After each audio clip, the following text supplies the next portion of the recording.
عربية معفنة.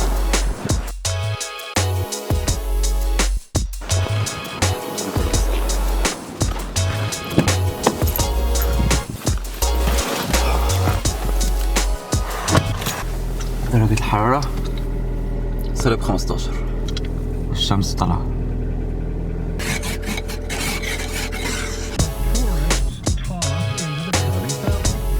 تعالوا نبدأ بأسعار البنزين. لتر البنزين 87 النهاردة هو دولار كندي و15 سنت.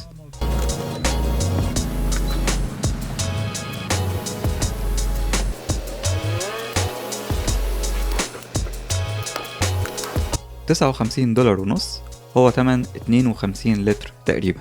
تعالوا بقى نروح لأسعار المواد الغذائية، الأكل والشرب.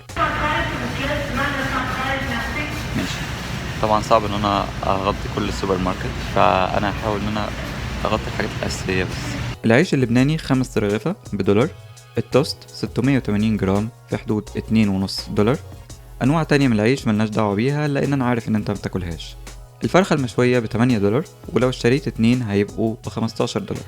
السمك الطازه بيبدا $10 للكيلو ولغايه $35 للكيلو على حسب النوع، لكن في أنواع مجمدة بيكون الكيس كيلو ب8 إلى $15.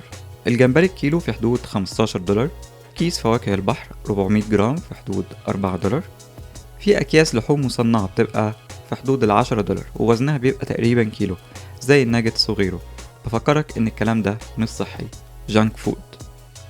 البط بيبقى $2.50 للباوند، والباوند يعني 450 جرام تقريبا، قول نص كيلو، يعني البطة دي تقريبا في حدود $10. أما الديك الرومي فبيبقى $7 للكيلو، يعني الديك ده مثلا $33. وراك الفراخ بتبقى في حدود $6 للكيلو، لكن $12 لو فرخة كاملة. اللحم المفروم في حدود $12 للكيلو، والمكعبات بتبقى في حدود $15 للكيلو. المكرونة $2 للكيلو 750 جرام، و$5 لو 2 كيلو. الرز بيبدأ من $2 للكيلو، ولو كيس كبير 8 كيلو مثلا ممكن يبقى $14. بالنسبة بقى لأسعار البيرة، بهزر. طبعا مفيش أي سوبر ماركت انت ممكن تدخله ما تلاقيش لا بيرة مثلا أو خمور أو حاجات زي كده. في حاجات بتبقى مصرح ليها بالبيع داخل السوبر ماركت، فالحاجات دي انت هتشوفها عشان بس انت تبقى عارف. المربى الوسط في حدود $4. السكر 2 كيلو ب$2. الدقيق في حدود $4.50 لل2 كيلو ونص، أو $8 لل10 كيلو. علبة التونة المفتتة في حدود $2، وعلب السردين بتبقى أرخص شوية.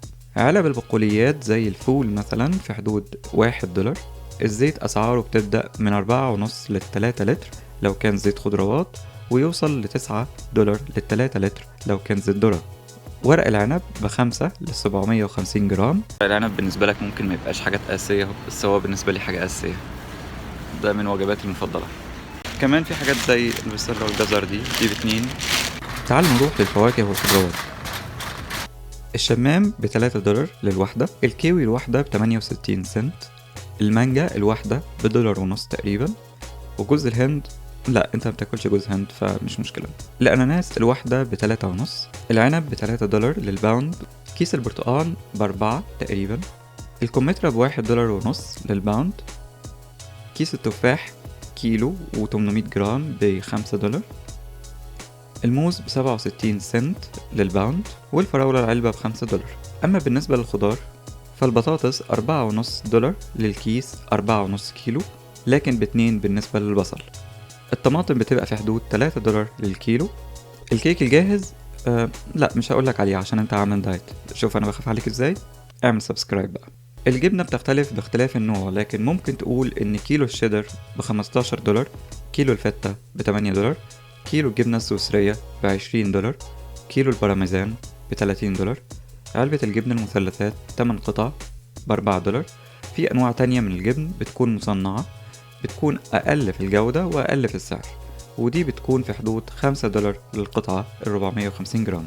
الحليب أسعاره بتختلف على حسب التركيز، 0%، 2% أو 3.4%. مثلا 2% بيكون ب6.5 لل4 لتر، يعني اللتر تقريبا $1.50. البيض بيكون في حدود 3 للعلبة 12 بيضة، أو ب$8 بالنسبة للكرتونة. الزبدة في حدود $5 للنص كيلو. الزبادي بتكون في حدود $5 لعدد 12 قطعة، بتكون زبادي مضاف ليها نكهات زي الفراولة والفانيليا وغيرها. أو في حدود $2.50 لزبادي سادة 750 جرام. 24 إزازة مية صغيرة بتبقى في حدود $3.50. المفاجأة الكبيرة بقى،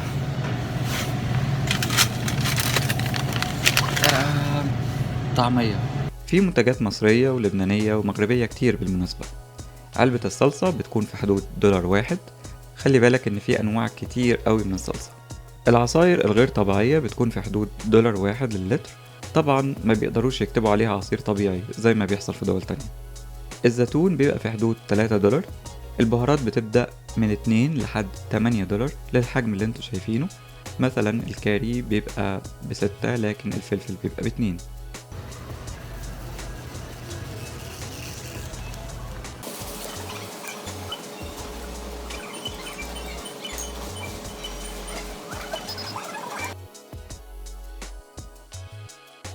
طيب تكلفة الحاجات اللي احنا جبناها النهاردة المفروض ان احنا الأسرة لمدة أسبوع حوالي $179.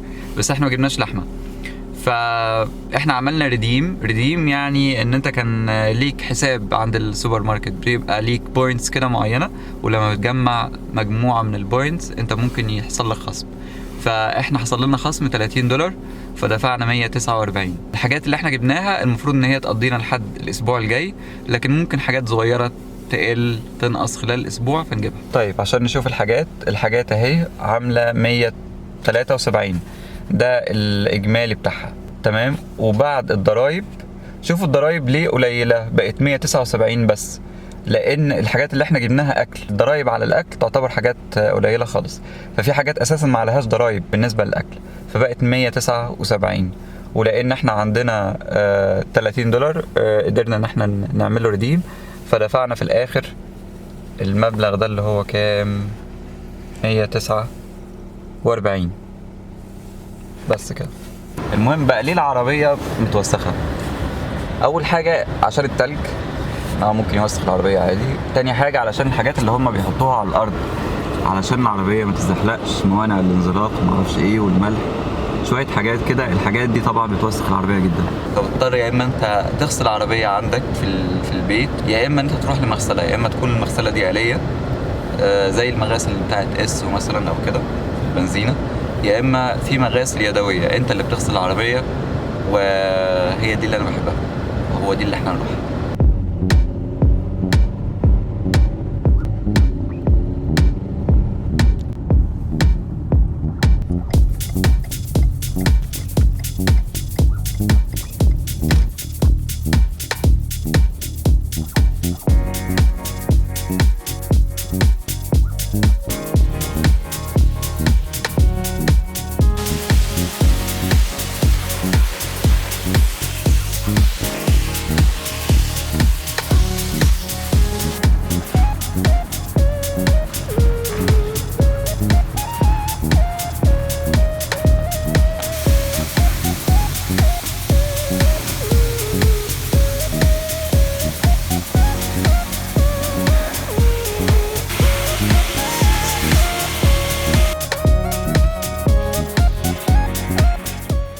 تعالوا كده نحسب المصاريف بدون كسور وبدون خصومات.